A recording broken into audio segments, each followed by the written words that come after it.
Hello everyone, good morning. चलिए, आज आखिरी सेट है हमारा ये सॉल्ट पेपर का, सेट नंबर 31।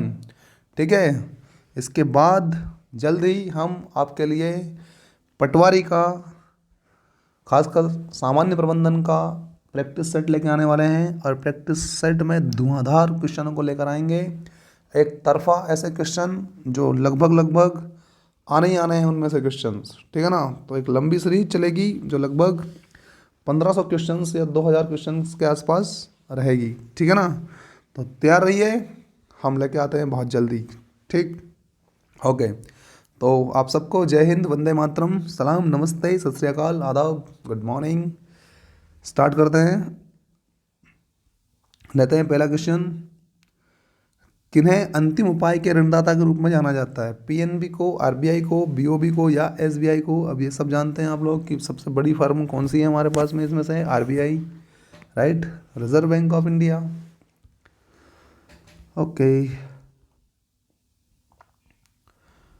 सब दरवाजे जब बंद हो जाते हैं बैंकों के, बड़े बड़े फर्म्स के, तो आरबीआई के पास चली जाती है बैंक्स भी। ठीक है ना। सीखते हुए कमाना किससे संबंधित है? इंडक्शन प्रशिक्षण से, रिफ्रेशर कोर्स से, अप्रेंटिस प्रशिक्षण से, इंटर्नशिप प्रशिक्षण से? बिल्कुल सा आंसर पे जाएंगे हम लोग। अप्रेंटिस प्रशिक्षण यही है। निम्नलिखित में से कौन सा अचल परिसंपत्ति के अंतर्गत आता है? देनदार, स्थैतिक मदे, संयंत्र मशीनरी या माल की मरम्मत? सा, संयंत्र मशीनरी, है ना। ओके।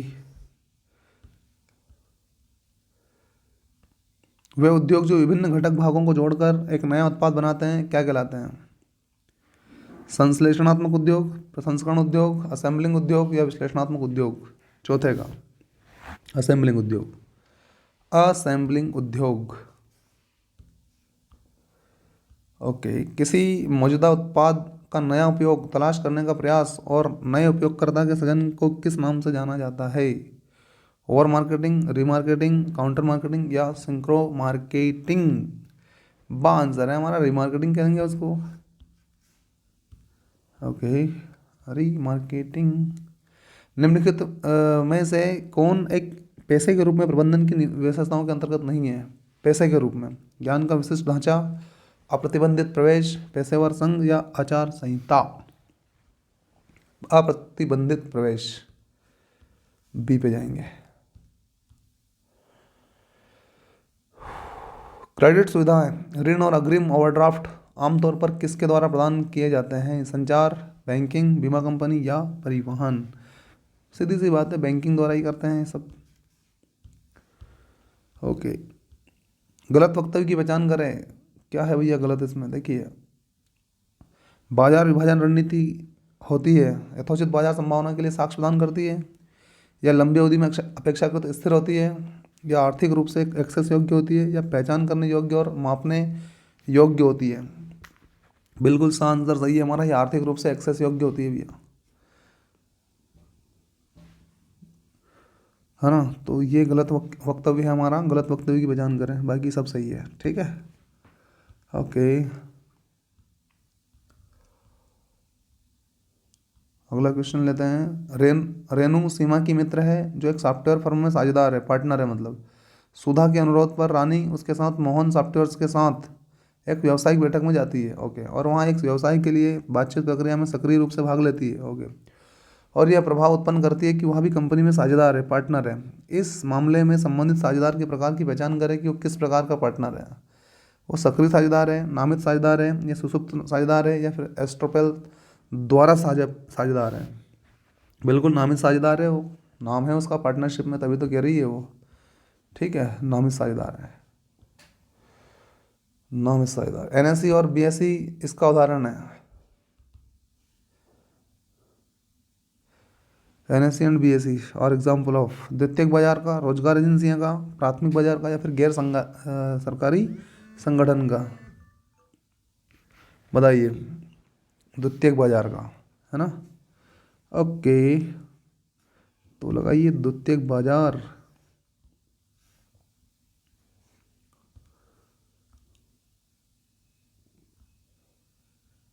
निम्नलिखित में से कौन सा कथन गलत है?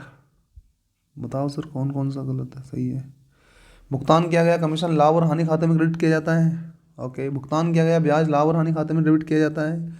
आंतरिक ढुलाई को ट्रेडिंग खाते में डेबिट किया जाता है, या फिर भुगतान किए गए किराए की राशि लाभ और हानि के खाते डेबिट पक्ष पर दिखाई देती है।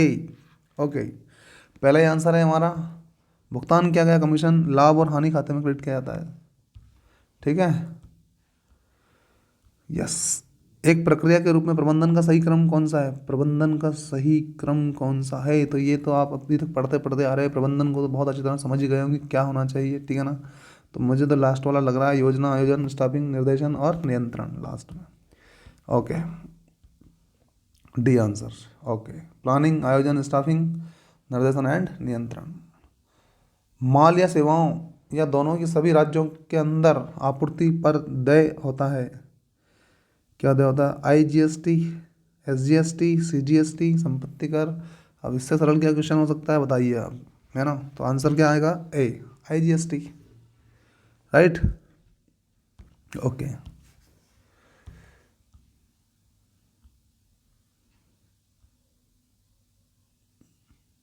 सार्वजनिक कंपनी में कम से कम सदस्य होते हैं 4, 2, 7 या फिर 3।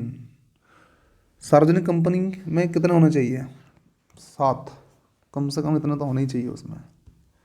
ठीक है, सार्वजनिक कंपनी में कम से कम 7 सदस्य होते ही है। उत्पाद का डिजाइन निम्नलिखित में से किसके द्वारा अभिप्रेरित नहीं होता है? उत्पाद का डिजाइन, बाह्य दृश्य उपस्थिति, परिवहन, प्रतिस्पर्धी डिजाइन, सेवा आवश्यकताएं। ठीक है, परिवहन के द्वारा अभिप्रेरित नहीं होता है भैया, परिवहन के द्वारा अभिप्रेरित नहीं होता है। ठीक है, ओके। एक विशिष्ट आयु के बाद होने वाली सेवानिवृत्ति क्या कहलाती है भैया? अनिवार्य सेवानिवृत्ति होती है, जबरन सेवानिवृत्ति होती है, समय पूर्व सेवानिवृत्ति होती है, या पदावनति होती है? अनिवार्य सेवानिवृत्ति भैया, आपकी उम्र 65 साल हो गई तो फिर अनिवार्य है ना, वो तो निश्चित आयु हो गई विशिष्ट आयु के बाद, है ना। अनिवार्य सेवानिवृत्ति होती है। ओके, कंपलसरी रिटायरमेंट जिसको हम कहते हैं। फार्मूला या प्रक्रिया से संबंधित कोई गोपनीय जानकारी जो प्रतिस्पर्धा में बढ़त प्रदान करती है वह है व्यावहारिक रहस्य, व्यापारिक रहस्य, पारंपरिक ज्ञान, ट्रेडमार्क, भौगोलिक संकेत। बताइए 17 का आ, व्यापारिक रहस्य, है ना। ओके, एक फर्म के उत्पादन पर लगाया गया कर, सॉरी, नगर कर, फ्रिंज बेनिफिट टैक्स, या आयकर, या उत्पाद शुल्क, या उत्पाद कर। बिल्कुल सही है, 18 का डी आंसर हमारा, उत्पाद शुल्क या उत्पाद कर कहते हैं उसको। ओके, अगला क्वेश्चन लेते हैं और देखते हैं क्या कह रहा है अगला क्वेश्चन हमारा। एक शब्द, नाम या प्रतीक या उनका संयोजन होता है जो कि किसी विशेष कंपनी संगठन द्वारा बनाए गए माल की पहचान कराता है। कॉपीराइट, ट्रेडमार्क, पेटेंट, भौगोलिक संकेत। तो ये तो अच्छी तरह से आप जानते हैं क्या है ये। पेटेंट है, कॉपीराइट है, ट्रेडमार्क है, या भौगोलिक संकेत है? जल्दी बताओ, बताओ जल्दी। यस, ट्रेडमार्क है, ट्रेडमार्क है, ट्रेडमार्क है। लीजिए अगला क्वेश्चन।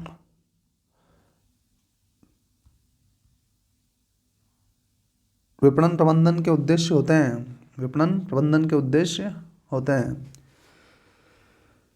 विपणन मार्केटिंग प्रबंधन के उद्देश्य होते हैं। कोई उपभोक्ता उन्मुखता नहीं, उपभोक्ता उन्मुखता नहीं है उसमें, ग्राहकों की असंतुष्टि, ग्राहकों का सृजन करना, या सांगठनिक लक्ष्य की अप्राप्ति।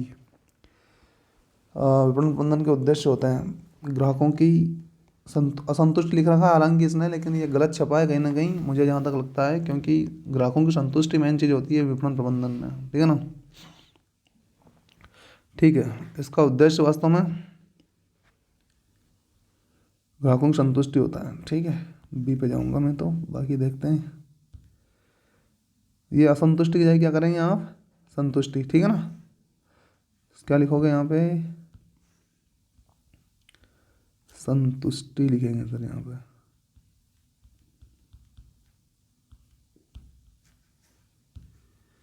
ओके, चलो पढ़ते हैं इसको। विपणन प्रबंध सामान्य प्रबंध का एक महत्वपूर्ण क्रियाशील कार्य होता है। इसका उद्देश्य विपणन कार्यों का नियोजन एवं नियंत्रण करना होता है। सामान्य शब्दों में विपणन प्रबंधन की वह शाखा है जो विपणन क्रियाओं के नियोजन, संगठन, समन्वय, निर्देशन एवं नियंत्रण संबंधित रखती है। विपणन प्रबंध की विशेषताएं, ये पूरा विशेषताएं पढ़ लेना आप लोग। ये यहाँ लिखा हुआ है, विपणन प्रबंध निर्मित वस्तुओं सेवाओं के उपभोक्ताओं तक पहुँचाकर उन्हें संतुष्टि प्रदान करने संबंधित क्रियाओं को संपन्न करता है। राइट, तो ये हमारा आंसर राइट था, मतलब संतुष्टि वाला मैटर है बेटा।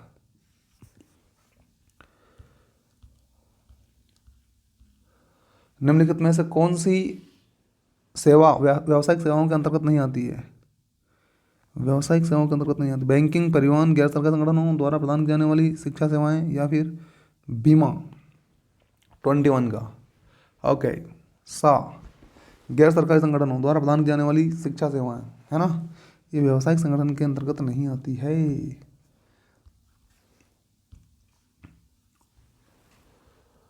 निम्नलिखित में से गलत कथन चिन्हित करें भैया।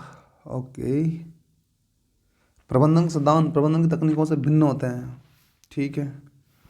और उसके बाद में प्रबंधन सिद्धांत मूल्यों से भिन्न होते हैं, ठीक है। प्रबंधन सिद्धांत निर्णय सृजन और व्यवहार के लिए व्यापक और सामान्य दिशा निर्देश है, ठीक है। प्रबंधन सिद्धांत विशुद्ध विज्ञान है, विशुद्ध विज्ञान नहीं है सर, खूब पढ़ा है हमने, ये विशुद्ध विज्ञान नहीं है। यहाँ जाएंगे हम, ठीक है ना, डी आंसर आएगा हमारा, ठीक है। यही स्टेटमेंट गलत है हमारा। अगला क्वेश्चन है, पदोन्नति में वरिष्ठता का अर्थ होता है सेवा की अवधि, गुण, आयु या व्यवहार? बताइए।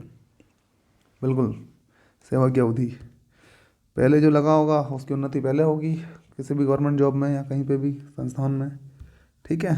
सेवा की अवधि, वरिष्ठता का अर्थ होता है सेवा की अवधि, लेंथ ऑफ सीरीज। निम्नलिखित में से कौन एक सरकारी कंपनी की योग्यता नहीं है? सरकारी कंपनी की योग्यता नहीं है। ओके, देखते हैं हम 4 ऑप्शन में से। या सीधे संसद के प्रति जवाबदेह नहीं है, सभी प्रबंधन निर्णयों में स्वायत्तता प्राप्त करता है, ठीक है। और उसके बाद उचित मूल्य पर सामान और सेवाएं प्रदान करता है, बाजार नियंत्रणों, अस्वास्थ्यकर व्यावसायिक सेवाओं पर अंकुश लगाता है, स्वतंत्र कानूनी इकाई है।